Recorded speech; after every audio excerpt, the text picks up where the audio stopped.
I walked in and saw my family on the sofa. My husband, my mother, my son, and my own sister. "What's going on?" I asked, fearing the worst. "Mom, sit down," my son said. "You have to accept a new reality. You're not in charge of this family anymore. Aunt Bryn, she makes Dad happier now." I was furious. They all knew. I walked out of the room without saying a word. The next day, I had 118 missed calls. "Hello, everyone. Thank you for being here with me today. Before I start my story, I would love to know which city you're watching from. Please don't hesitate to share it in the comments. Now allow me to immerse you in this story. The wind coming off the tarmac at Atlanta Hartsfield-Jackson International was biting that night, the kind of cold that sneaks through your coat and settles in your bones. I had just landed after 3 exhausting days in New York City, saving a deal that my husband, Marcus, had nearly torpedoed with his arrogance. I was worn out. My eyes were burning from lack of sleep, and my shoulders ached from the weight of my laptop bag. All I wanted was a hot shower, a glass of red wine, and the comfort of my home. I wanted to tell Marcus that I had fixed his mess, that Sterling Ridge Realty, the real estate empire we had built over 22 years, was safe for another quarter. I pulled the car into the driveway of our estate in Buckhead. The living room lights were on, shining brightly against the dark, frost-covered lawn. It was odd. Usually by 10 o'clock at night, the house was silent. Marcus would be in his study, and our 21-year-old son, Jerome, would be in his room playing video games or with his friends. I opened the front door, dropping my keys into the bowl on the reception table. The silence that greeted me was not peaceful. It was heavy. It felt charged, like the air before a storm. "Hello?" I called out, hanging up my coat. "Marcus, Jerome, I'm home." "Simone, we're in the living room." My mother's voice came from the great room. My stomach tightened. My mother, Carol, lived 40 minutes away.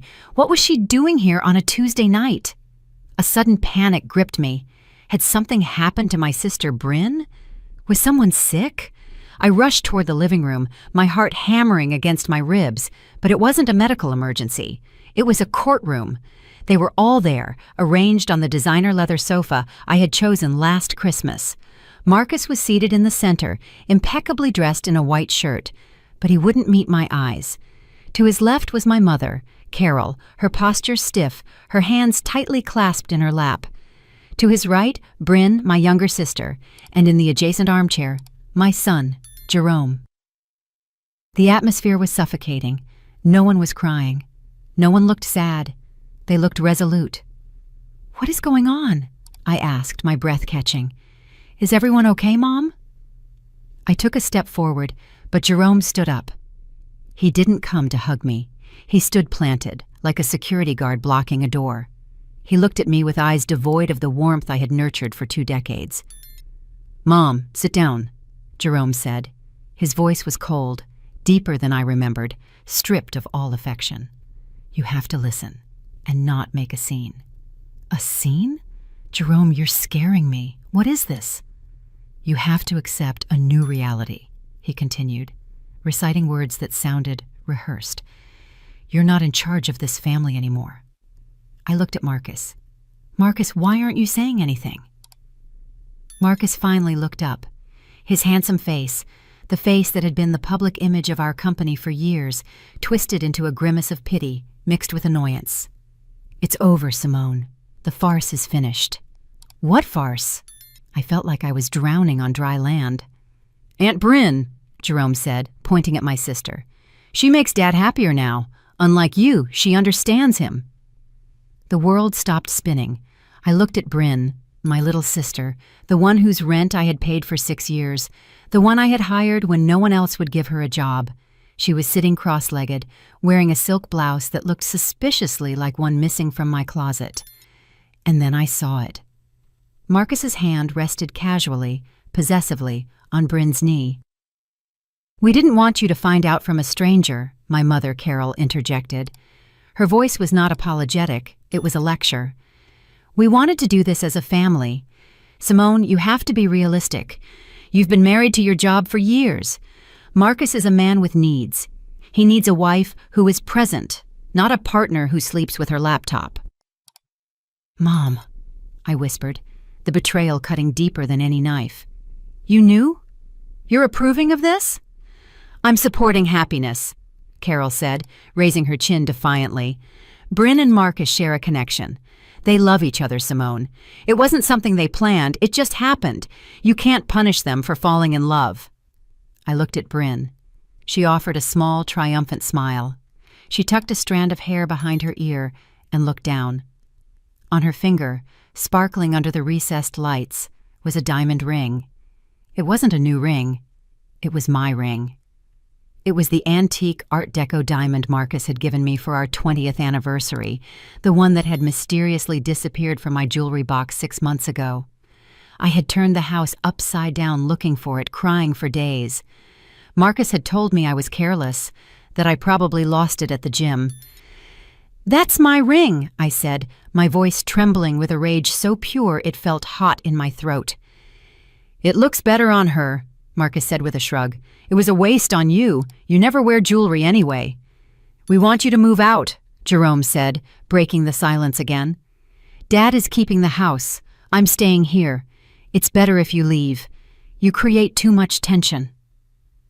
My son, my baby, whom I had nursed through fevers, whose college tuition I paid by working 80 hours a week, was throwing me out of the house I built.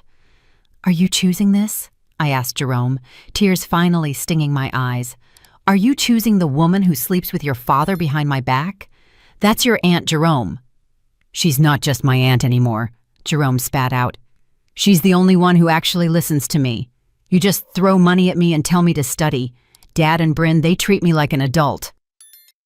I looked at the 4 of them, my husband, my sister, my mother, my son, the 4 pillars of my life, and every one of them was rotten.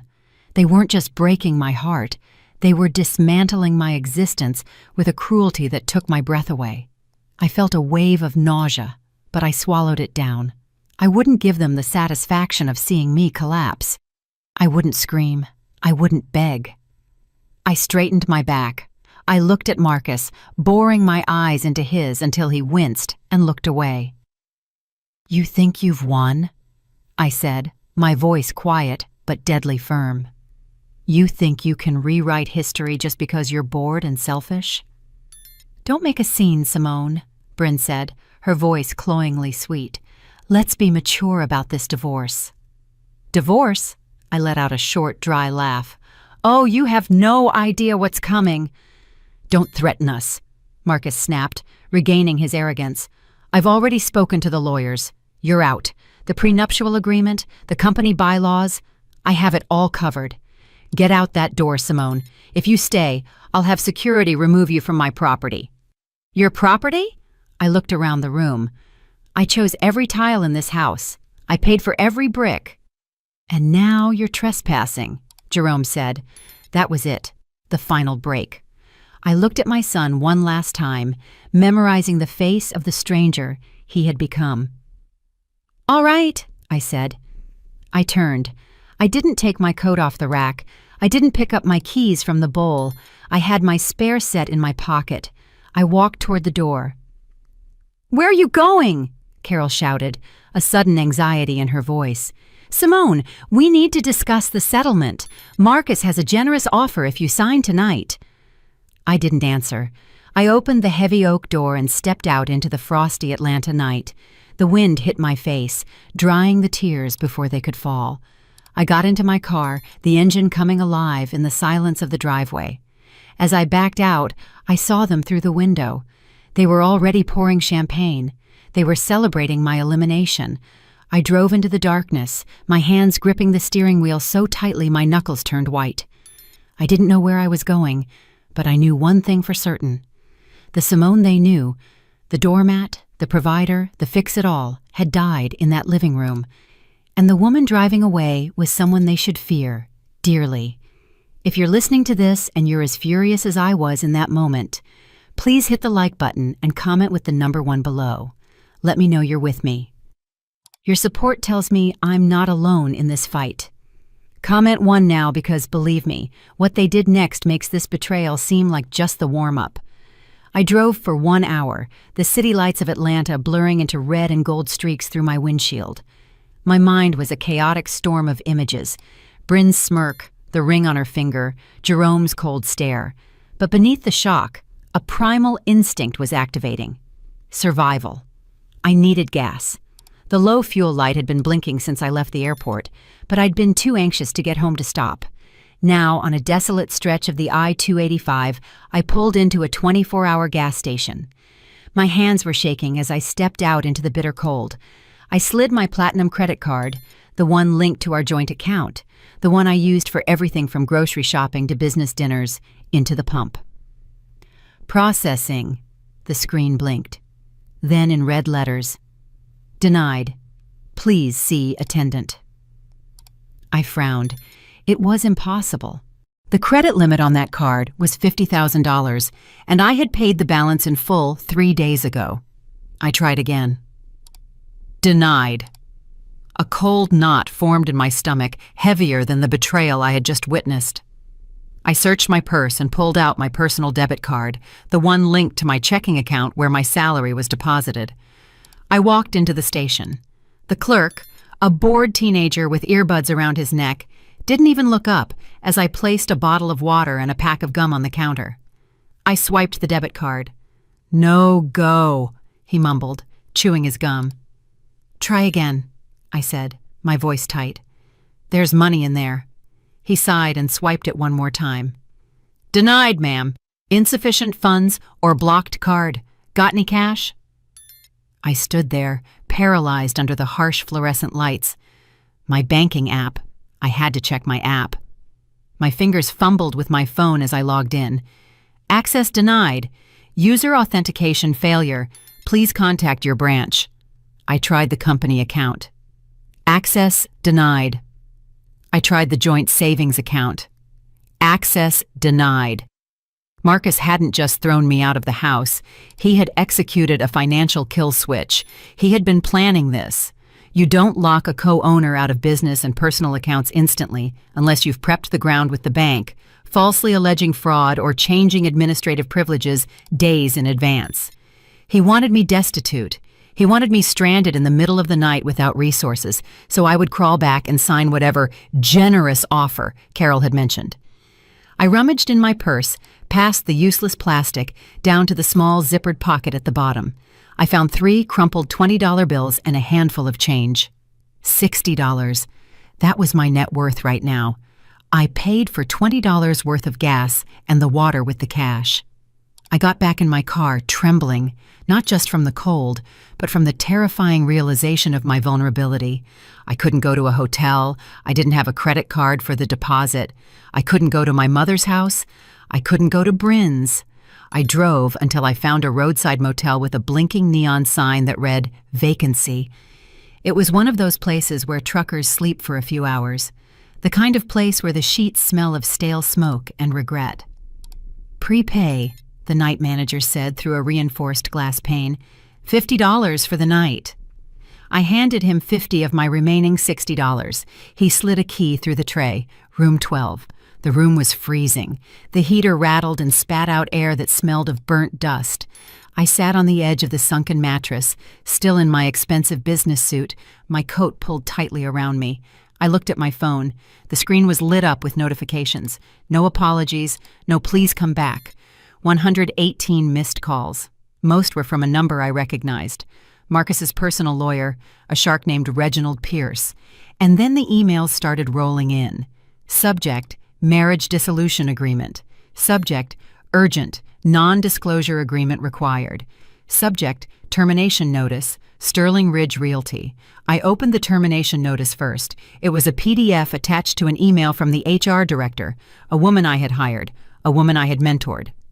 "Dear Fuentes," it read, "effective immediately, your position as Chief Operating Officer is terminated for cause, allegations of corporate espionage and gross negligence." I laughed, a harsh, rasping sound in the empty room. Espionage? Negligence? I was the one who stayed up until 3 a.m. auditing the books.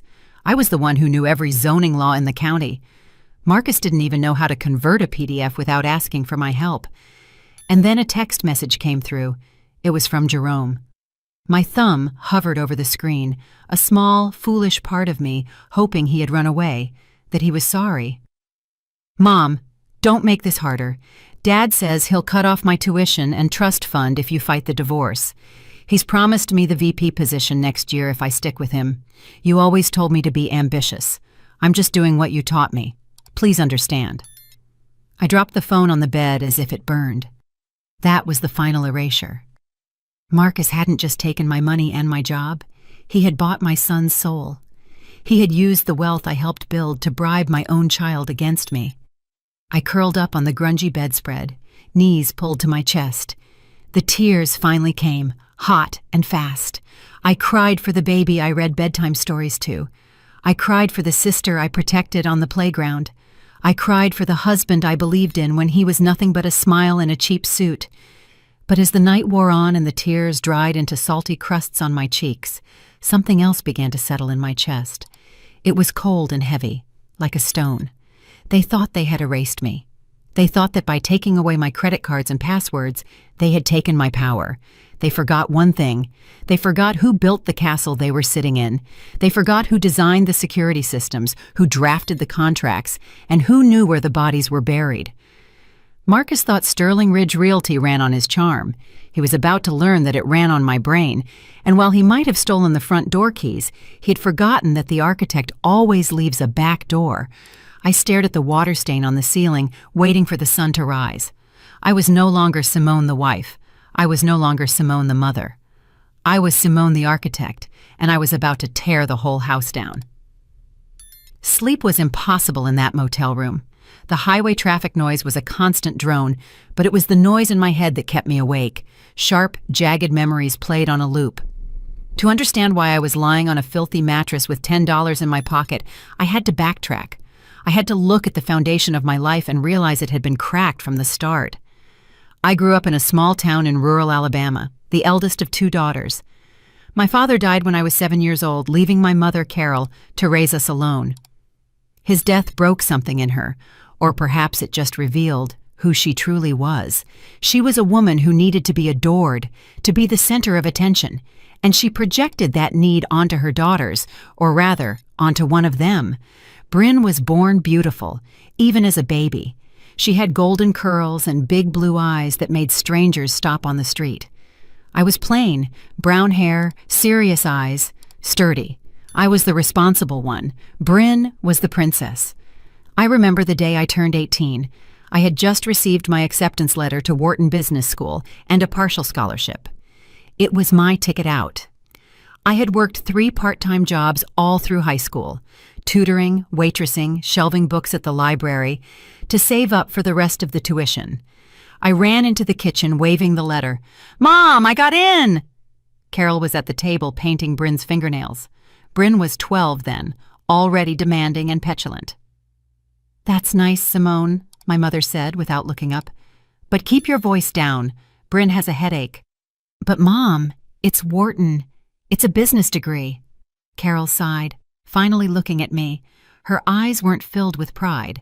They were calculating. "Simone, honey, we need to talk about that money you've saved." "My college fund?" "Well, Bryn has been discovered. There's a modeling contest in Miami next month. It could be her big break, but the fees, the travel, the portfolio shots, it's expensive." My heart sank. "Mom, that's my tuition money. I earned it." "How selfish you are, Simone," Bryn intervened, blowing on her wet nails. "You don't want me to be famous." "I'll buy you a car when I'm rich, Simone," my mother said, her voice taking on that tone, the one that mixed guilt with a command. "You're the strong one. You're smart. You can always find a way. You can work another year, go to night classes, but Bryn, she's delicate. This is her dream. You wouldn't want to crush your sister's dream, would you? Families sacrifice for each other." I gave them the money. Of course I did. I had been conditioned for 18 years to believe that my value lay solely in what I could provide for them. I was the workhorse, the mule, the fixer. Bryn was the golden child, the star, the one who deserved to shine. Bryn went to Miami. She wasn't hired. She spent the money on clothes and theme parks.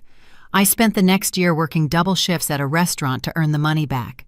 I started college a year late, exhausted but determined. That dynamic never changed. It just evolved. When I graduated at the top of my class, my mother didn't come to the ceremony because Bryn had severe anxiety over a 2-week breakup with a boyfriend. I walked across the stage alone. When I got my first big promotion at a financial consulting firm, my mother said, "That's great, honey. Hey, can you loan Bryn $2,000? Her landlord is being awful." I paid Bryn's rent. I paid for her car repairs. I paid for her acting classes she never attended. I bought my mother a condo so she wouldn't have to worry about stairs. I thought I was buying their love. I thought if I just gave enough, worked enough, fixed enough problems, they would finally look at me the way they looked at Bryn. I thought one day my mother would look at my face and say, "I'm so proud of you, Simone. You are my joy." But I was never her joy. I was her electric bill. I was her safety net. And then I met Marcus. He was charming, ambitious, and seemed to see me. He told me I was brilliant. He told me I was beautiful. I didn't realize then that he had the same calculating look in his eyes as my mother. He didn't see a soulmate. He saw a host. He saw a woman trained to give everything and ask for nothing in return. He fit perfectly into the empty space in my heart that my mother and sister had hollowed out. I married him, thinking I was building a new family, a better family. Lying in the dark motel room, the revelation hit me with the force of a physical blow. I hadn't escaped my family dynamic by marrying Marcus. I had recreated it. Marcus was the golden child, demanding adoration and resources. I was still the workhorse, toiling in the shadows to keep the lights on. And Bryn was just the inevitable conclusion. The two parasites in my life had finally found each other. "You're the strong one, Simone." My mother's voice echoed in my memory. Well, she was right about one thing.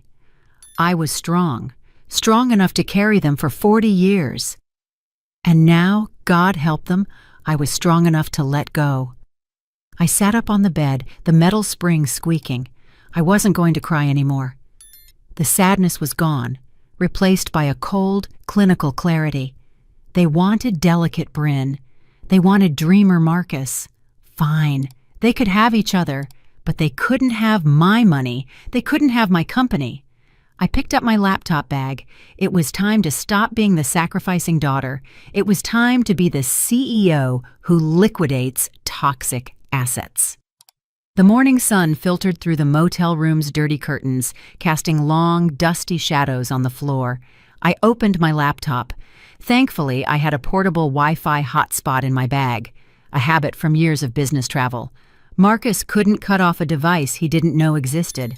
I didn't try to log into the bank accounts yet. I knew those doors were shut tight. Instead, I opened a file called SR File 1.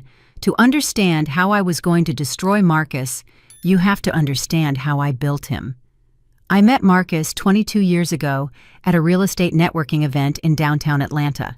He was 29, wearing a suit that didn't quite fit, holding a glass of cheap wine, and holding court with a group of investors. He was electric. He had a smile that could sell ice to an Eskimo, a laugh that made you feel like the funniest person in the world. I was 25, a junior analyst at one of the big consulting firms, standing in a corner clutching my binder of market studies. I watched him move across the room. He was charismatic, yes, but I could hear what he was saying. He was spouting jargon, making promises about returns that were mathematically impossible. He cornered me by the buffet. "Looks like you're analyzing the structural integrity of the shrimp skewers," he quipped. "No," I smiled. "I'm analyzing your pitch to those investors. You're promising a 15% return on a property in a declining district. You're going to lose them their money." He blinked in surprise. Then he laughed. "Okay, you caught me. I'm a big ideas guy, not a numbers guy. I need someone who understands the boring stuff." "The boring stuff is what keeps you out of jail," I said dryly. He fell in love with me, or at least with what I could do for him, right then and there. Within 6 months, we were married. In 1 year, we founded Sterling Ridge Realty. The division of labor was established immediately. Marcus was the face. He was the CEO. He took the client meetings, golfed with developers, and gave interviews to the Wall Street Journal and Forbes. He loved the spotlight. He loved the title. I was the architect. I was the chief operating officer. But in reality, I was everything else. I sourced the properties, negotiated the loans, managed the contractors, fought with City Hall over zoning licenses, did the taxes, payroll, and legal compliance. Our first big project was a disaster waiting to happen. Marcus had bought a dilapidated warehouse in South Atlanta, convinced it would be the next big loft conversion. He paid $500,000 too much. The contractor he hired ran off with the deposit. We were on the verge of bankruptcy before we had even sold a single unit. I remember sitting at our kitchen table, pregnant with Jerome, staring at the red numbers in the ledger. Marcus paced, sweating through his shirt, panicking. "We're finished, Simone. My reputation is ruined. I'm going to be sued." "Sit down," I commanded. I took my grandmother's jewelry, the only inheritance I had received, safe from my mother and Bryn, and sold it. I liquidated my retirement fund. I renegotiated terms with the bank, presenting a business plan so detailed, so bulletproof, that the branch manager said it was the best he had ever seen. I fired Marcus's friend, who was acting as project manager, and took over site supervision myself, walking through construction zones with a hard hat and a 6-month bump. We finished the project. We sold out in 3 weeks. Marcus was hailed as a visionary in the business press. The headline read, "Marcus Sterling, the new king of lofts."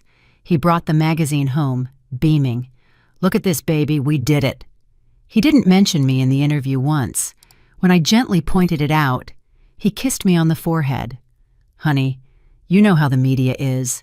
They like a single narrative. Plus, you hate the spotlight. You're my secret weapon, the power behind the throne." I accepted it. I told myself it was for the family.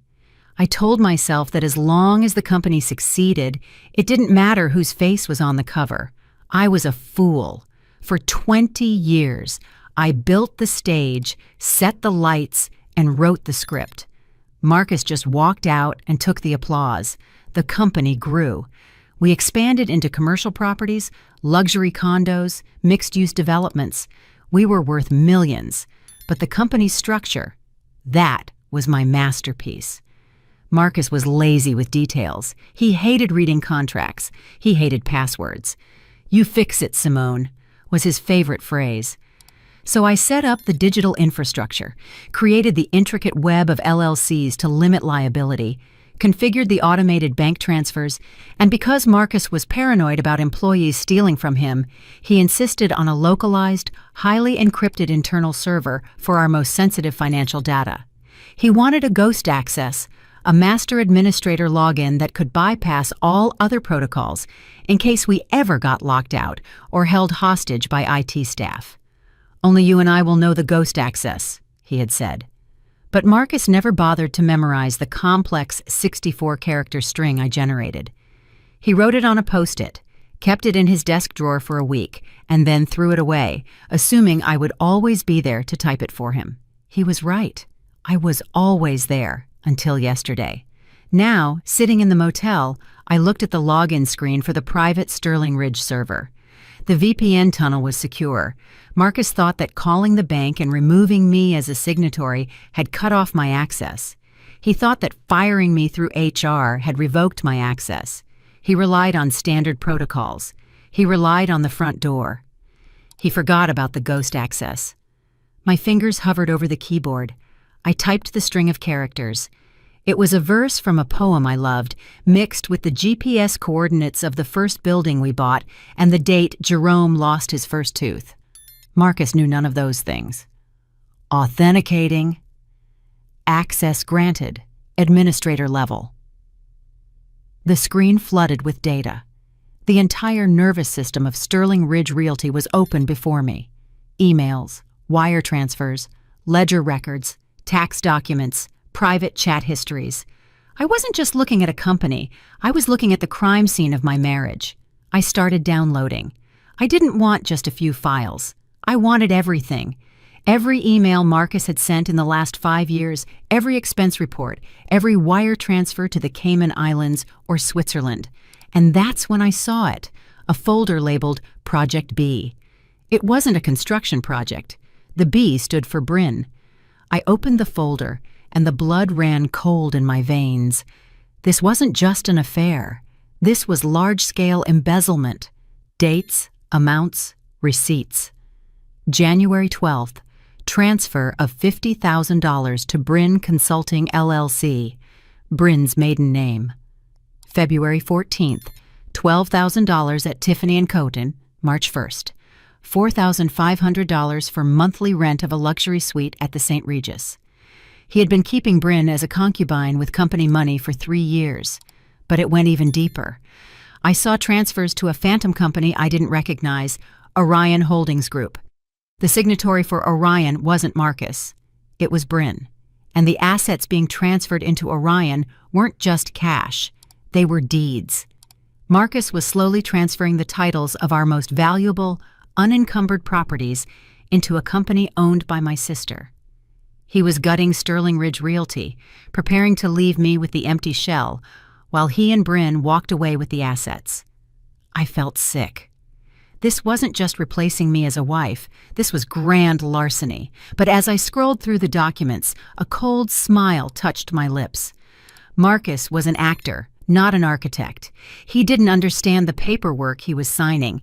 In his arrogance and Bryn's greed, they had made mistakes. Amateur, sloppy mistakes. They had forged my signature on the deed transfers. I could see it in the PDFs, a clumsy digital copy of my signature from a different document. And in Orion Holdings Group's operating agreement, Bryn had listed her permanent address. It was my address, the house I paid for.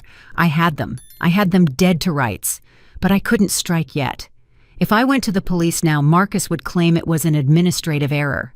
He would pay a fine and bury me in litigation for years. He had the money for expensive lawyers. I had $10. I didn't need to let them hang themselves. I needed them to feel safe. I needed them to think I was defeated, ruined, and hiding in a hole. I closed the laptop. I had the blueprints for their destruction. Now I just needed to build the trap. The digital evidence of Project B burned in my mind, forcing me to recall exactly how Bryn had infiltrated my sanctuary. It began 5 years ago, a time when Sterling Ridge Realty was booming and my guard was down. Bryn had just gone through her 3rd divorce. Her ex-husband, a decent mechanic named Derek, left her because she refused to work and spent his salary on designer bags she couldn't afford. She showed up on my doorstep with 2 suitcases and a tearful story that would have won an Oscar. "He was abusive, Simone," she cried, throwing herself into my arms. I later learned abusive meant he had cut off her credit card. "I have nowhere to go. Mom said you would help me." Carol called me 10 minutes later. "Simone, you have that big house with all those empty guest rooms. Let your sister stay for a few weeks. She just needs to recover. Family helps family." I agreed. I always agreed. 1 week turned into 6 months. Bryn spent her days by my pool, drinking my wine and critiquing my landscapers. Marcus, at the time, seemed annoyed by her presence. "She's a leech, Simone," he complained. "She treats our house like a hotel." I defended her. "She's grieving, Marcus. Give her time." Then came the request. "I need a job," Bryn announced one night at dinner. "I'm bored. I want to work for you guys." I nearly choked. "Bryn, we run a commercial real estate firm. It's high pressure. What skills do you have for this?" "I'm good with people," she insisted. "I can be, I don't know, client relations. I can organize the parties. I can talk to investors. You two are so serious. You need someone fun." "No," I said. It was one of the few times I put my foot down. But Carol intervened. She drove 40 minutes to have coffee with me. "Simone, this is Bryn's chance to be responsible. If you don't give her a job, she'll flounder. Do you want her living on your sofa forever? Give her a salary. Let her move out." "Marcus thinks it's a good idea," she added smoothly. I blinked. "Marcus?" "I talked to him," Carol said. "He thinks Bryn could help soften the company image. You know, you can be a little intense, honey." I confronted Marcus. "You want to hire Bryn?" Marcus shrugged. adjusting his tie. Your mother's right. We need someone to handle the social side. The galas, the charity events. You hate that stuff. Let her do it. Pay her an assistant's salary. Get her out of the house. We all win. So I did. I created a position. Director of Special Events. At first it seemed to work. Bryn moved into an apartment I subsidized and organized the company Christmas party. It was lavish, over budget, but a success. Then the subtle shifts began. Bryn started coming into the office every day, dressed not in business attire, but in tight dresses that were just on the edge of inappropriate. She spent hours in Marcus's office discussing event logistics. I'd walk past and hear them laughing. Whenever I entered the room, they would stop. "What's so funny?" I'd ask, feeling a prickle of unease. "Just a joke about a client," Bryn would say, smiling that saccharine smile. "You wouldn't get it, Simone. It's an inside joke." She started joining us for business lunches. Then she started replacing me at them. "Simone, you stay back and finish the quarterly projections," Marcus would say. "Bryn and I will take the developers to the steakhouse. You know you hate small talk." And I did hate small talk. I loved the work, so I let them go. I stayed at the office, eating a salad at my desk, running the numbers, making sure our profit margins were healthy, while my husband and my sister drank martinis and laughed at my expense. I noticed changes in Marcus. He started dressing younger. He bought a Porsche he didn't need. He started staying out late for networking. When I voiced my concern, Carol gaslit me to infinity. "You're being paranoid, Simone," she scolded. "You should be glad Marcus and Bryn get along. Most men hate their in-laws. It's a blessing. Don't ruin it with your jealousy. It's beneath you." Jealousy. She made me feel like a crazy, insecure harpy. Now looking at the Project B folder on my laptop, I saw the reality. The networking dinners were dates. The business trips to Miami were vacations. And the consulting fees paid to Bryn were actually her allowance for being his mistress. The snake hadn't just slithered into the grass. I had opened the door, invited her in, and given her warm milk. And the worst part? My mother had held the door open. Carol had brokered this. She had pushed Bryn toward Marcus, knowing exactly what Bryn was capable of. She wanted Bryn to have the life I built, because in her twisted mind, Bryn deserved the kingdom, and I was just the builder, destined to raise it and walk away. I slammed my hand against the cheap motel desk. The pain anchored me to reality. "Okay," I whispered to the empty room. "You want to play the fun, irresponsible game? Let's see how much fun it is when the architect pulls the load-bearing wall." I spent the next 6 hours in a trance of forensic accounting. The ghost access gave me everything, but I had to be careful. If I made any changes, if I altered any file, the system logs could alert the IT director, a man named Steven, who used to be loyal to me but now undoubtedly answered to Marcus. So I became a ghost. I copied, I downloaded, I screenshotted, I traced the flow of money. It was worse than I thought. Sterling Ridge Realty was hemorrhaging money to fund their lifestyle and the transfers to Bryn's shell company. Marcus had stopped paying vendors. We were 3 months behind on payments to the construction crews for the new skyscraper in the financial district. We were in default on the interest for 2 major loans. Marcus was robbing Peter to pay Bryn. My company, my life's work, was a house of cards. If the creditors found out, we would be insolvent in 30 days. But then, I found something that made me sit bolt upright. It was an email chain between Marcus and a private investigator called Pierce Investigations. The date was 2 years ago. Subject, surveillance, target, S. Dubois. Marcus, I need dirt, whatever it is. Infidelity, substance abuse, mental instability. I need grounds to void the prenuptial. Pierce, Mr. Sterling, we've followed her for 6 months. She goes to work, she goes to the grocery store, she goes to her mother's house, she works late. There's no dirt. The woman is a saint. Marcus, look harder or invent something. I can't afford to give her half. I stopped breathing. 2 years. He had been planning to get rid of me for 2 years, but he couldn't find a way to do it without losing money. And then a more recent email, dated 1 week ago. Marcus, forget the dirt. We go with the mental collapse angle. Her family will testify. Her mother and sister are on board. We'll claim she's overworked, paranoid, unfit to lead. We'll force a motion of no confidence at the board meeting. Once she's out, we trigger the buyout clause at the lowest valuation. Carol. I can testify that she's been erratic lately, very emotional. I'm worried about her, Marcus. We need to do what's best for the company.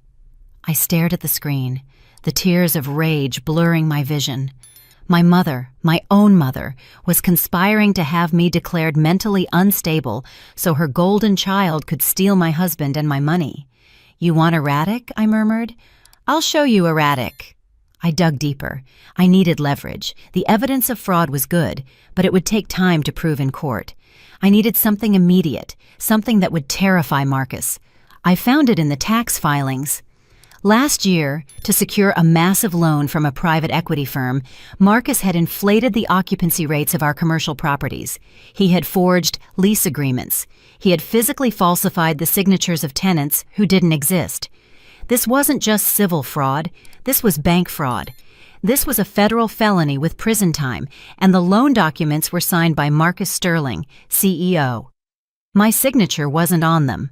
I had been out of town for my aunt's funeral that week, a funeral Bryn skipped, and Marcus had said he would handle the paperwork. He had signed his own death warrant and didn't even know it. I copied the loan documents. I copied the fake leases. I built a dossier that was a nuclear bomb. I looked at the clock. It was 2 o'clock in the afternoon. I had been working non-stop for 12 hours. I was starving. I hadn't washed, and I was running on adrenaline. I needed a burner phone. I couldn't use my cell. They were probably tracking it or pulling the records.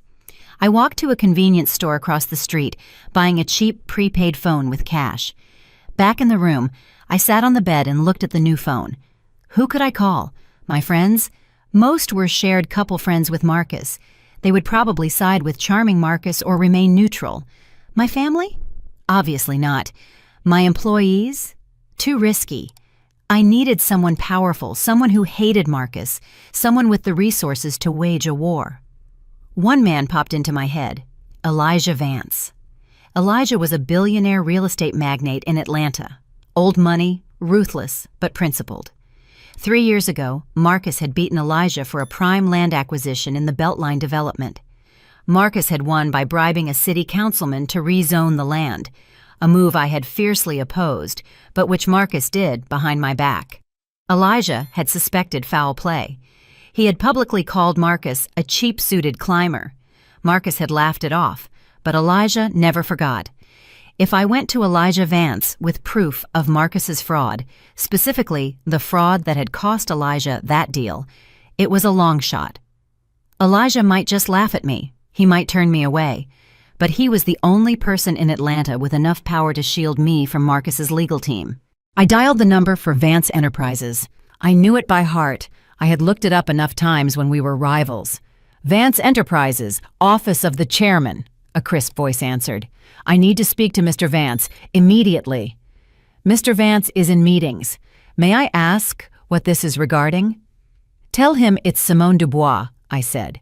Tell him I know how Marcus Sterling got the Beltline acquisition rezoned, and tell him I have the emails. There was a pause. 1 moment, please. 30 seconds later, a deep, gravelly voice was on the line. Mrs. Dubois, to what do I owe the pleasure? Did your husband send you to gloat? My husband just fired me, drained my bank accounts, and put his mistress in my house, I said, my voice steady. I'm not here to gloat, Mr. Vance. I'm here to burn him to ashes, and I thought you might want to bring the marshmallows. Silence, then a low chuckle. I'm listening. Before I went to meet Elijah Vance, there was one more wound I had to cauterize, a file I'd been avoiding in the Sterling Ridge database, Jerome's trust fund. Jerome was my soft spot, my Achilles heel. I had protected him from Marcus's narcissism his entire life. When Marcus forgot Jerome's birthday, I bought the gift and signed Marcus's name. When Marcus missed Jerome's soccer games, I told Jerome that Dad was working hard for our future. I had raised him to believe his father was a hero, covering up the reality that his father was a negligent egotist. Now I realized that was my biggest mistake. I had protected Jerome from the truth, and in doing so, I had allowed Marcus to buy his loyalty with lies. I opened the trust fund documents. Marcus had recently modified the terms. Originally, the fund was to be paid out at age 25, conditional upon college graduation. The new terms, dated 2 weeks ago, immediate access to a $200,000 cash distribution, transfer of title for the 2023 Porsche 911, and the attached correspondence. Jerome: Dad, Mom is going to flip if I drop out next semester. Marcus: Mom isn't going to be in charge much longer, Jay. She treats you like a child. I treat you like a man. You want the car? You want the cash? You just have to back me up when the time comes. You have to tell the lawyers Mom has been acting strange, that she's unstable. Jerome: Well, she has been kind of stressed lately. Marcus: Exactly, she's losing it. We have to protect the company. If you stick with me, I'll make you VP of Acquisitions next year, no degree needed. You can learn on the job like I did. Jerome: VP? Seriously? Okay, I'm in. What do I have to do? I read the words, and my heart didn't just break. It turned to dust.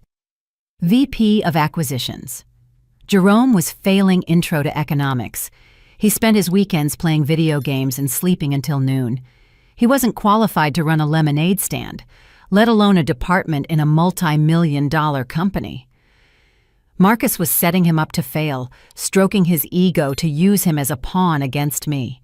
And Jerome, my sweet boy, had sold his mother out for a Porsche and a title he hadn't earned.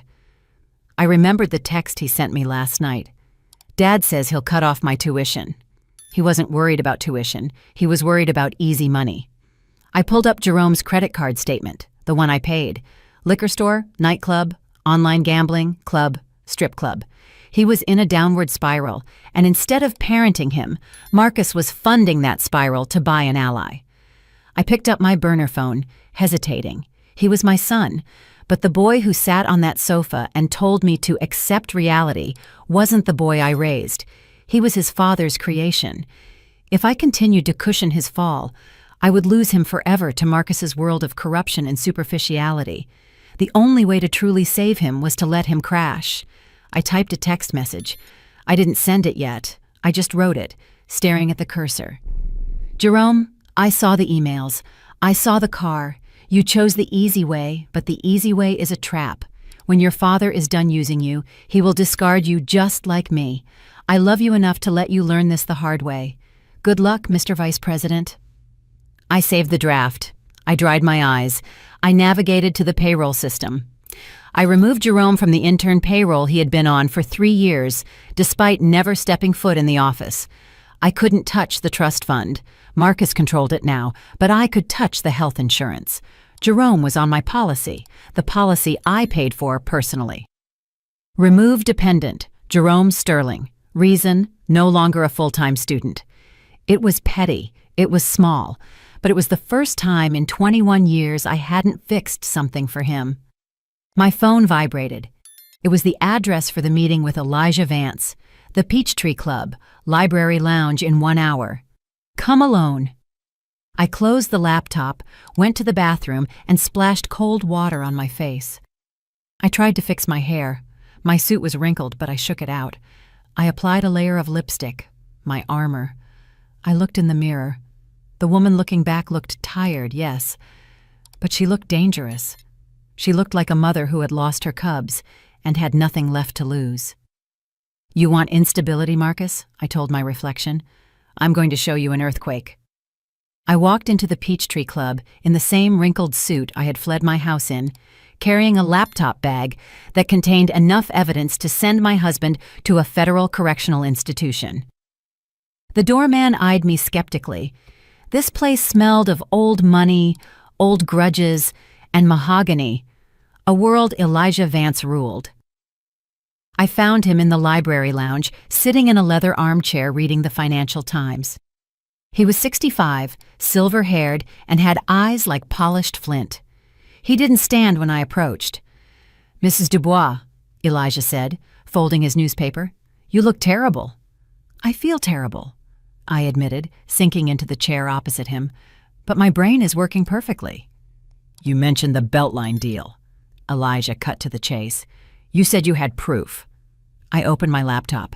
I didn't waste time on pleasantries. I pulled up the dossier I had compiled in the motel room. I turned the screen toward him. 3 years ago, Marcus beat you for the Beltline lot. You suspected he bribed City Councilman Davis. You were right. Elijah leaned forward, his eyes narrowing. "Here's the wire transfer," I said, pointing at the screen. $50,000 to a shell company called Davis Management. And here are the emails between Marcus and Davis discussing the expedited rezoning fee. Marcus was sloppy. He used his personal email for initial contact. Elijah scrutinized the documents. His expression didn't change, but the air around him seemed to grow colder. "Why are you showing me this now? You were the COO. You benefited from this deal." "I didn't know," I said, my voice steady. "Marcus kept a parallel set of books. I found it last night after he threw me out of my house, froze my accounts, and put my sister in my bed." Elijah looked up, a flicker of surprise crossing his face. "His sister and my mother is cheering them on," I added, a bitter laugh escaping my lips. "It's a full-on family reunion, and I'm the only one not invited." I took a breath. "Mr. Vance, I didn't come here to gossip. I came here to make a deal. Marcus is trying to destroy me. He has forged my signature on fraudulent loans. He is embezzling company funds. He's going to leave Sterling Ridge Realty a smoking crater. Do you want me to save it?" Elijah raised an eyebrow. "I want you to help me bury him. And in exchange, I will give you the Beltline property."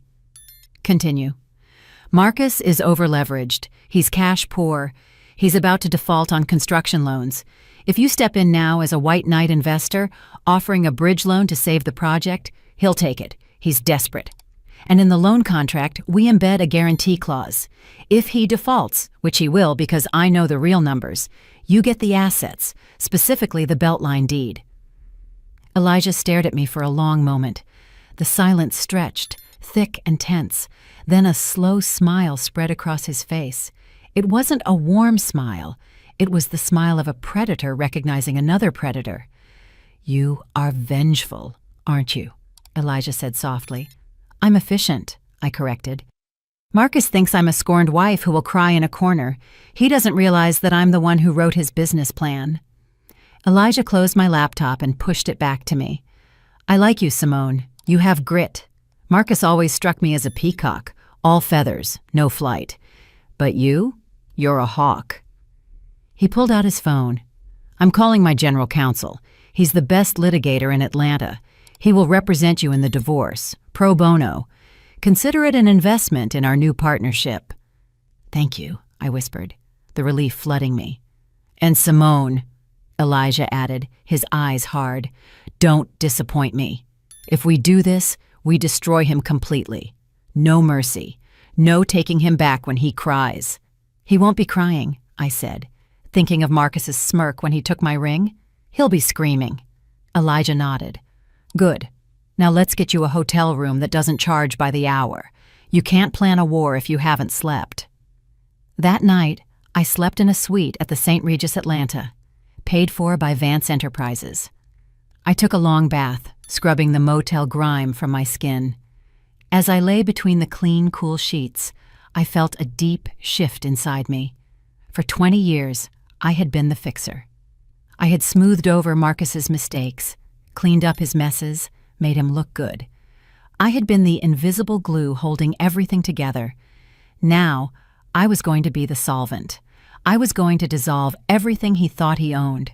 I picked up my burner phone and sent Elijah a one-word text. "Ready." 3 days later, the trap was set. Elijah's lawyer, a terrifyingly calm man named Wesley Thorne, had drafted the divorce settlement. It was a masterpiece of legal misdirection. On the surface, it looked like a complete surrender. The proposal: Marcus keeps the family home. Marcus keeps full ownership of Sterling Ridge Realty. Simone receives a one-time lump sum of $500,000, a fraction of what I was due. Simone waives all claim to future alimony. It looked like I was giving up. It looked like I was broken, desperate for cash, and just wanted to run. Marcus would love it. It fed his ego perfectly. But buried deep in the 60-page document, in Section 14, subsection C, paragraph 4, was the poison pill clause. In the event that either party to this agreement is found to have engaged in undisclosed criminal activity, fraud, or embezzlement during the marriage, or is convicted of a felony within 24 months of signing, this agreement in its entirety shall be null and void. In such event, all assets, including 100% of company stock and real property, shall revert to the non-offending party as punitive damages. Marcus never read the fine print. He paid lawyers to do that, but his lawyer, Reginald Pierce, was lazy. I knew because I used to pay his invoices. Pierce would skim the contracts, look for the big numbers, the settlement, the alimony. He wouldn't look for a specific reversion clause buried in generic liability text. I met Marcus and his lawyer at Pierce's office. I wore no makeup. I wore an old sweater. I kept my head down, staring at the floor. I needed to sell the image of the defeated woman. Marcus strode in like he owned the world. He wore a new Italian suit and smelled of expensive cologne, probably a gift from Bryn. "Well, look who crawled out of her hole," Marcus sneered as he sat down. "I hope you're ready to sign, Simone. Bryn and I have wedding invitations to order." "Just give me the check," I said in a trembling voice. "I just want to leave, Marcus. I can't fight you anymore." Marcus laughed, looking at Pierce. "See? I told you she'd surrender. She has no stomach for this." Pierce slid the papers across the table. "Standard agreement, Simone. You walk away with $500,000 and a clean slate. Just sign here, here, and here." I picked up the pen. My hand was shaking, partly acting, partly pure adrenaline. "What about Jerome?" I asked softly. "Jerome is staying with me," Marcus said, leaning back in his chair. "He's my vice president now. We're going to build an empire together without your constant nagging." I felt a sharp pang in my chest, but I swallowed it. "Okay, take care of him." "Sign the damn papers, Simone." I signed my name on the line that seemingly stripped me of 20 years of hard work. Then Marcus signed. He did it with a flourish, a large, arrogant M. "Done," Pierce said, closing the folder. "The check will be wired to your account tomorrow." Marcus stood up and buttoned his jacket. He gave me a smirk that sent chills down my spine. "You know, Simone, you should thank me. You were always too uptight for this life. Go live on a farm or something. Find yourself a nice librarian." "Goodbye, Marcus," I whispered. As I walked toward the elevator, I heard Marcus laughing with Pierce. "That was easier than I thought. She didn't even ask for the beach house." The elevator doors closed, cutting off his laughter. I leaned against the metal wall and let out a long, slow breath. I had signed. The poison pill was active. Now, all I had to do was prove the fraud. And I already had the evidence. I just needed the right stage to present it. And what better stage than the wedding? Marcus and Bryn had announced the date. It was in 3 weeks. A rushed wedding, they called it. They wanted to be legitimized before the spring gala season. 3 weeks. That was my timeline. I stepped out of the building and into Elijah's chauffeured car. "Did he sign?" Elijah asked from the back seat. "He signed," I said, a genuine smile finally breaking through. "He thinks he bought my silence for $500,000. He just signed over his entire life." Elijah poured me a glass of sparkling water. "To the architect. To the demolition," I replied. The next 3 weeks were an exercise in masochism. I had to remain invisible while Marcus and Bryn paraded their victory all over Atlanta. I rented a small, discreet apartment in the North End using my maiden name. I spent my days with Elijah's forensic accountants, building the case. We were turning the raw data I had stolen into a legal sledgehammer. Every night, I tortured myself by checking social media. Bryn's Instagram was a spew of luxury. A photo of a new convertible Mercedes. "My future hubby spoils me." #blessed, #new beginnings. A photo of my dining room redecorated with tacky gold wallpaper. Out with the old, in with the glam. finally making this house a home. That hurt, watching her erase my touch from the home I built. But the most painful posts came from my mother. Carol posted a picture of the three of them, Marcus, Bryn, and herself, toasting with champagne flutes at a tasting menu dinner. The caption, "Finally a family that knows how to enjoy life. So proud of my beautiful daughter Bryn and my wonderful son-in-law Marcus. True love always wins. True love." She had sold her eldest daughter out for a seat at a fancy table. And Jerome. Jerome was silent on social media, but I saw the credit card alerts on the secondary accounts I still monitored, the ones Marcus hadn't found yet. The Nobleman's Liquor, $400. Capital Nightclub, $10,000. Bail bonds, $500. My son was in a freefall. Marcus wasn't raising him, he was indulging him. I wanted to rush in and save him, but Elijah stopped me. "You can't save someone who doesn't want to be saved, Simone," Elijah told me softly. He chose his side. Let him see what that side truly looks like when the lights go out. I knew he was right, but it felt like cutting off a limb. Meanwhile, the company was rotting from the inside. My spies, Sarah in accounting and Jason in project management, gave me daily updates. "Marcus hasn't been in the office past 2 p.m. in weeks," Sarah wrote. "He's letting Bryn plan the company's rebrand. She wants to change the logo to pink and gold." Pink and gold, Simone. For a commercial real estate firm. "Contractors are threatening to walk off the Highland site," Jason reported. "Marcus said the check is in the mail. It's not. He used the construction money to pay for the wedding venue." "Let it burn," I told them. "Just document everything.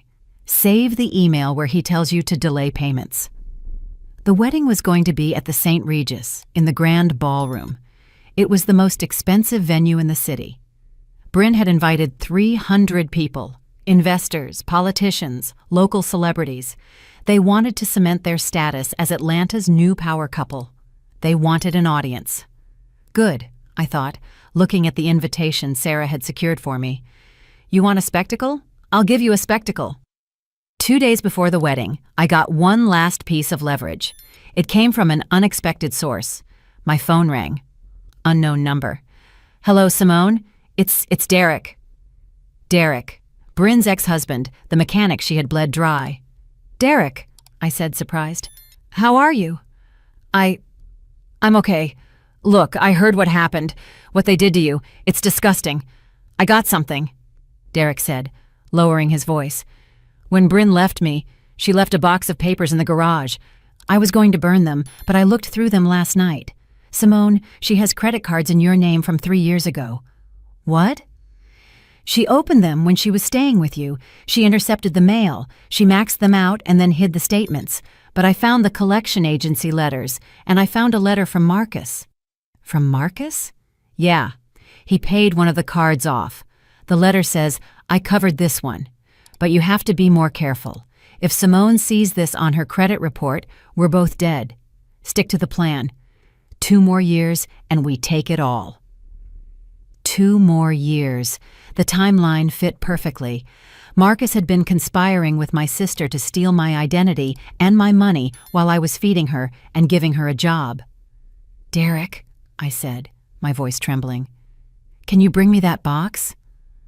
"I'm on my way," he said. When Derek handed me that box, I felt the last lock click into place. This wasn't just fraud, it was a predatory conspiracy, calculated and evil.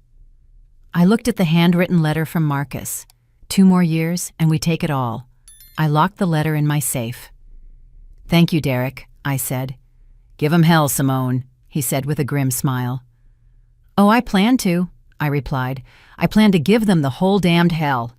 The day before the wedding, I did something dangerous. I went to see Jerome. I knew I shouldn't. Elijah advised against it, but I was a mother first and a vengeful ex-wife second. I needed to give him one last chance to get off the sinking ship. I waited outside his new penthouse, the one Marcus bought with company funds. At 11 a.m., Jerome stumbled out, looking hungover. He wore designer sunglasses and a sweatshirt that cost more than my first car. "Jerome!" I called. He jumped, spinning around. When he saw me, his face hardened. "Mom, what are you doing here? Are you stalking me now?" "I'm not stalking you. I'm trying to save you."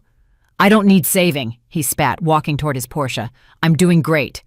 Dad just put me in charge of the Southern Region portfolio. Jerome, listen to me, I said, stepping into his path. Your father is lying to you. The company is bankrupt. He's stealing money to pay for this lifestyle. He's using you as a shield. When the feds come, and they are coming, your name is on the documents. Jerome laughed. It was a hollow, brittle sound. You're just jealous. You're jealous because Dad is winning and you're a nobody. You're living in some slum, aren't you? Dad told me. I'm living in reality, I said, my voice urgent. Jerome, please don't go to the wedding tomorrow. Just say you're sick. Go stay with your friends. Just don't be standing up there with him when it happens. When what happens? He challenged. Are you going to crash it? Are you going to make a scene? God, you're pathetic, Mom. Dad said you'd try to ruin it. He called me pathetic. I felt the anger surge, but I tamped it down. Jerome, look at me. I raised you. I know you. You are not this person. You are kind. You are smart. You are not a thief. I'm not a thief, he shouted, his face flushing. I'm a businessman like Dad. Dad is a fraud, I yelled back. And Bryn is a parasite. And if you stay with them, you will sink with them. Jerome glared at me. Then he pulled out his phone. I'm calling security. Get away from me. He got into his car and revved the engine aggressively. As he spun out of the parking garage, he rolled down the window and yelled, Don't come tomorrow, Mom. Nobody wants you there. You're the past. I watched him drive away, my heart breaking again. But this time the brake was cleaner. I had tried. I had reached out my hand.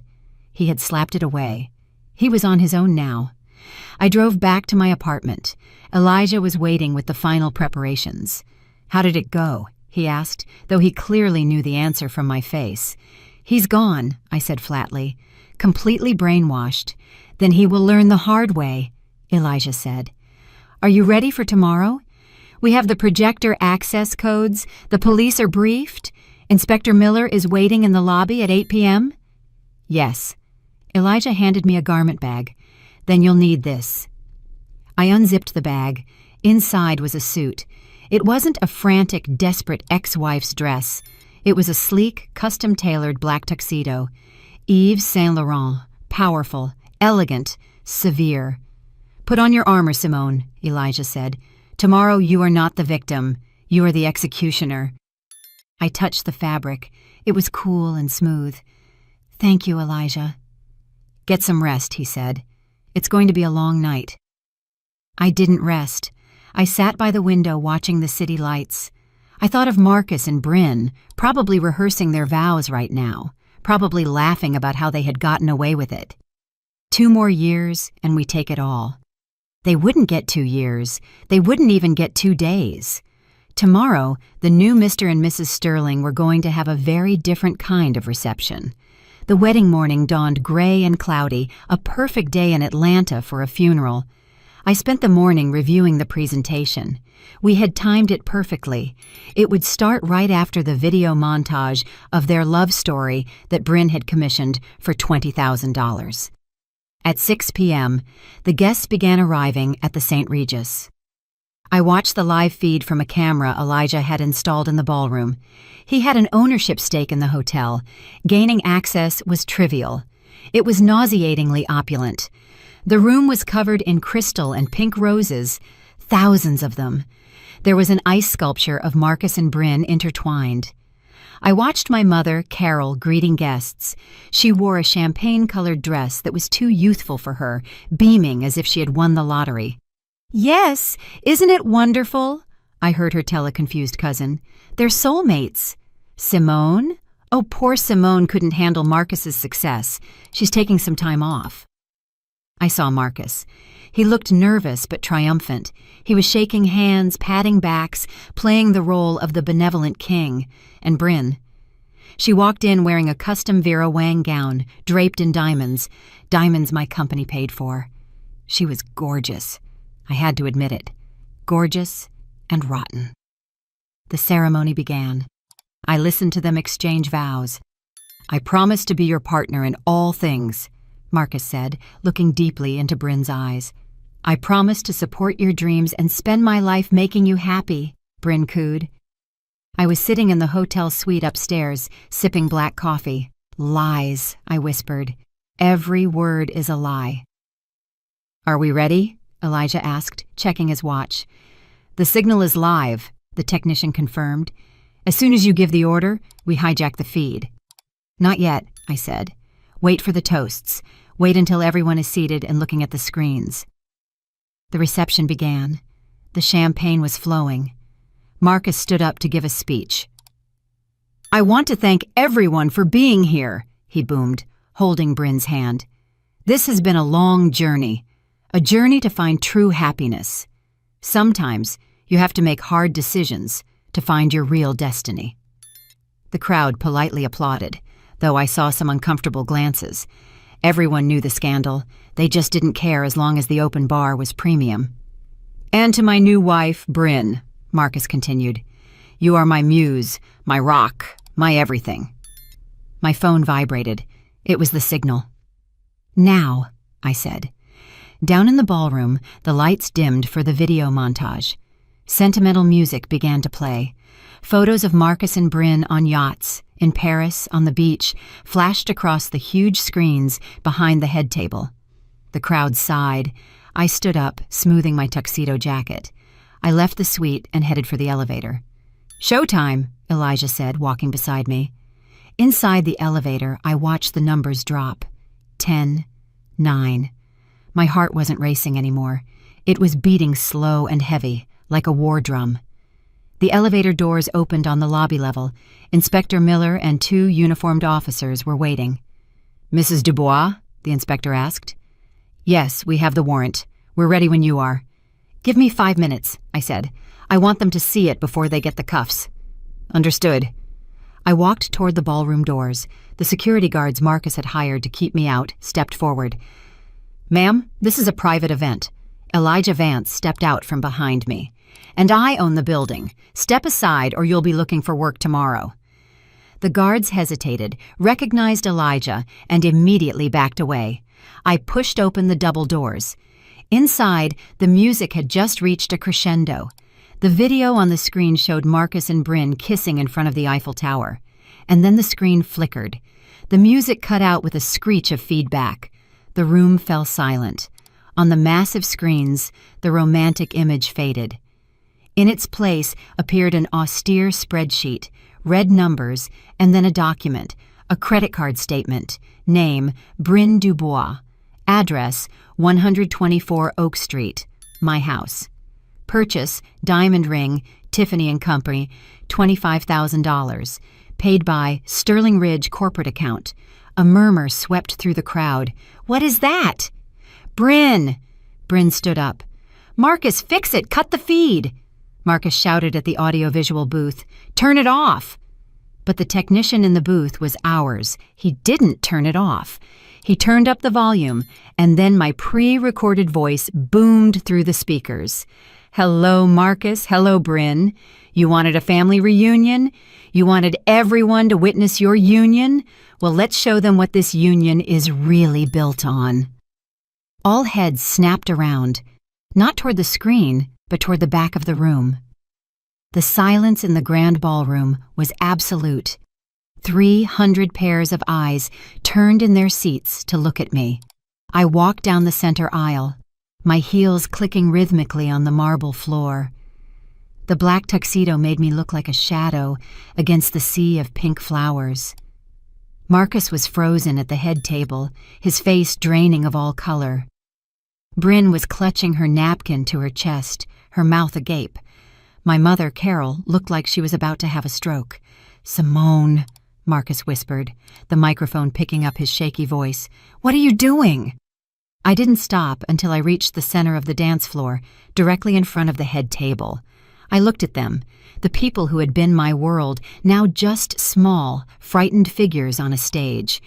I'm here to offer a toast, I said, my voice projecting clearly. No microphone needed. I held a remote control. I pressed it. The screen behind them changed again. This time, it was the email chain between Marcus and the private investigator. Marcus, look harder or invent something. I can't afford to give her half. The crowd gasped. I saw investors, men Marcus respected, men he needed, leaning in, whispering furiously. "Turn it off!" Marcus screamed, lunging toward the DJ booth. "Security! Get her out of here!" "Sit down, Marcus," Elijah Vance's voice boomed from the entrance. "Unless you want to add assault to your list of felonies." Marcus froze. He saw Elijah. He saw the police waiting in the shadows by the exit. This is fake!" Bryn shrieked, tears streaming down her perfectly made-up face. "She's jealous! She hacked the system! She's crazy! Crazy!" I pressed the remote again. A new document appeared, the falsified loan application for the Beltline project, the one with my signature clumsily pasted on. "Is documentary forgery crazy, Bryn?" I asked calmly. "Is bank fraud crazy? Because those are years in federal prison. And guess whose name is on the shell companies receiving the stolen funds?" I pressed again. "Orion Holdings Group. Owner, Bryn Dubois." I pointed at her. "You're not just a mistress. You're a mule. Marcus used you to launder $3 million. Did he tell you that? Did he tell you that when the IRS comes looking, they'll come for your signature?" Bryn looked at Marcus, her eyes wide with horror. "Marcus, did you say it was tax optimization? You said it was legal." "Shut up, Bryn," Marcus hissed. "Oh, don't stop him," I said, smiling coldly. Let him explain to our mother what he really calls her." Click.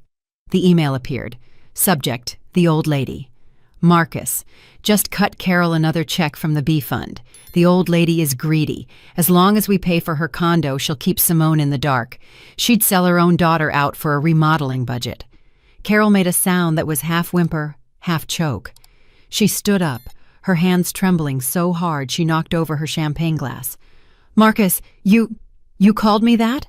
After everything I did for you. I sided with you. I betrayed my own daughter for you." "And what did you get, Mom?" I said, looking at her with pity. "A seat at a wedding that's about to become a crime scene." Marcus looked around the room, his eyes frantic. He saw his empire crumbling in real time. He saw investors walking out. He saw the waiters stop to stare. He saw the end. "You signed the agreement!" he shouted, desperate. "You signed it! You gave up everything! You can't touch the company!" "Section 14, I said simply. "The poison pill. If you committed a felony, the agreement is null and void, and everything, the house, the company, the assets, reverts to me." Marcus's knees buckled. He sagged back into his chair. "And Jerome," I said, turning my gaze to my son, who was sitting at the end of the table, ghost white. Jerome looked at me, terrified. He looked at the screen, which was now displaying his own text messages. "VP, seriously? Okay, I'm in." "You wanted to be a businessman, Jerome?" I said softly. "Well, here's your first lesson. Vet your partners carefully." I pressed the remote one last time. A video played. It was surveillance footage from the company parking garage. It showed Marcus arguing with Bryn 2 days before. Marcus, on video. "Once we get the Vance money, we dump the kid. Jerome is dead weight. We leave him with the tax debt and move to Monaco. He's too stupid to realize." The ballroom went silent. Jerome slowly stood up. He looked at his father. The hero worship in his eyes was gone, replaced by a devastating comprehension. "Dad," Jerome whispered, "you were going to abandon me." Marcus stammered. "Jay, no, I was stressed. It's out of context." "You called me stupid," Jerome said, his voice cracking. "You said I was dead weight." "Jerome, sit down," Marcus ordered, trying to regain control. "Don't listen to her." Jerome didn't sit. He picked up his glass of champagne and threw it into Marcus's face. "I hate you!" Jerome screamed. "I hate you!" Chaos erupted. Carol sobbed. Bryn hyperventilated. Marcus wiped the champagne from his face, looking like a drowned rat. I lowered the remote. The presentation was over. I nodded to Inspector Miller. The police walked into the room. The guests parted like the Red Sea. "Marcus Sterling," the inspector announced. "You are under arrest for bank fraud, embezzlement, and documentary forgery. Bryn Dubois, you are under arrest for conspiracy and money laundering. No! Bryn shrieked as the officer grabbed her wrists. I didn't know. I'm just his fiancée. He made me do it. Tell it to the judge, the officer said, snapping the handcuffs shut. Marcus didn't yell. He just stared at me. As he was being cuffed, he locked eyes with me. You ruined everything, he spat. You bitter, vengeful witch. I walked closer to him. I stood so close I could smell his fear.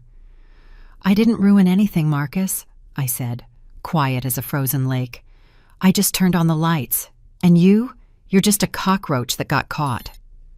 They dragged him away. The wedding guests stood in stunned silence.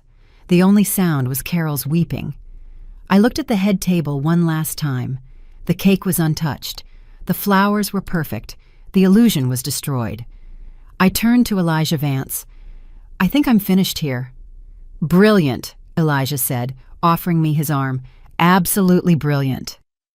As we walked out, I didn't look back at my crying mother or my devastated son.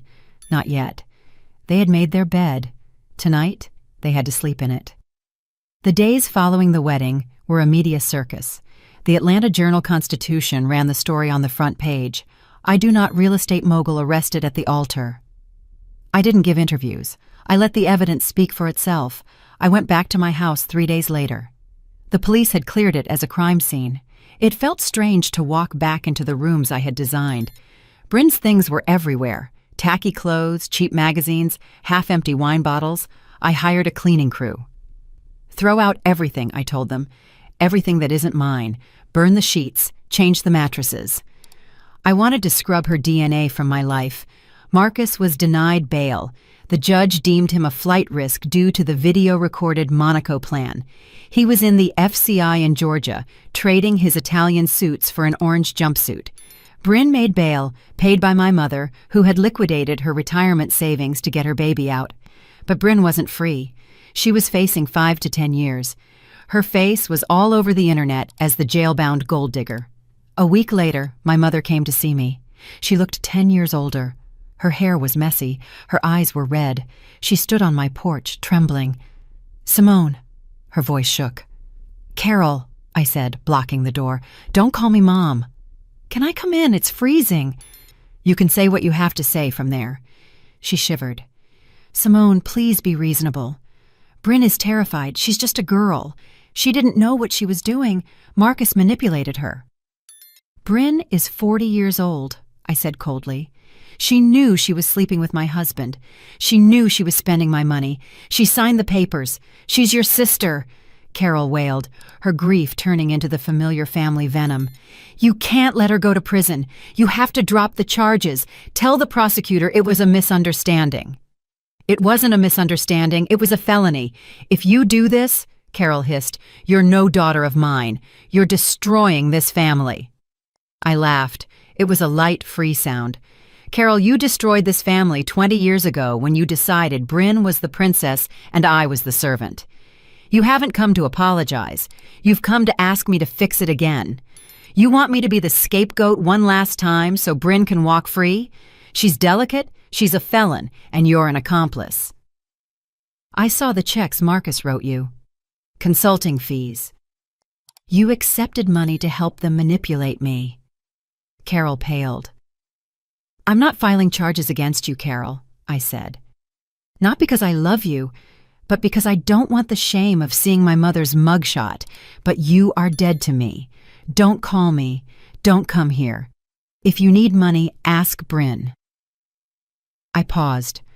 Oh, wait. She's broke. I closed the door in her face. I watched on the security camera as she stayed there, banging on the door, screaming my name. Then her shoulders slumped. She walked away. It hurt.